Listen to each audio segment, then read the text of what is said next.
Hi friends, ನಮಸ್ಕಾರ. ಎಲ್ಲರಿಗೂ ಪ್ರಸಿದ್ಧ ಎಡಸ್ಗೆ ಸ್ವಾಗತ. ಇಂದಿನ ಸಂಚಿಕೆಯಲ್ಲಿ ನಾನು ನಿಮ್ಗೆ ಒಂದು ಸಣ್ಣದಾದಂತಹ ಬೃಂದಾವನ ಪರಿಚಯ ಮಾಡ್ತಾ ಇದ್ದೀನಿ. ಇದು ಸುಮಾರು 1.5-2 ಇಂಚ್ ಅಷ್ಟು ಎತ್ತರ ಬರುತ್ತೆ. ತುಂಬಾ ಲಕ್ಷಣವಾಗಿದೆ, ಮುದ್ದಾಗಿ ಕಾಣುತ್ತೆ. ಇದರೊಳಗೆ ನೀವು ಮೃತ್ತಿಗೆ ಕೂಡ ಇಟ್ಕೊಂಡು ಲಾಕ್ ಮಾಡ್ಕೋಬಹುದು. ತದನಂತರ ಬೇಕು ಅಂದ್ರೆ ಸಾಲ್ಡರ್ ಮಾಡಿಸ್ಕೋಬಹುದು. ತುಂಬಾ ಸಣ್ಣ ಸೈಜು.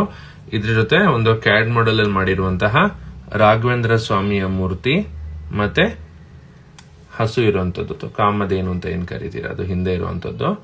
ಇದು ಕೂಡ ನಿಮ್ಗೆ 2 ಇಂಚ್ ಬರುತ್ತೆ. ನೀವು ಪಕ್ಕದಲ್ಲಿ ಇಟ್ರೆ ನಿಮ್ಗೆ ಅರ್ಥ ಆಗುತ್ತೆ. ಆಲ್ಮೋಸ್ಟ್ ಸೇಮ್ ಸೈಜ್ ಇರುತ್ತೆ.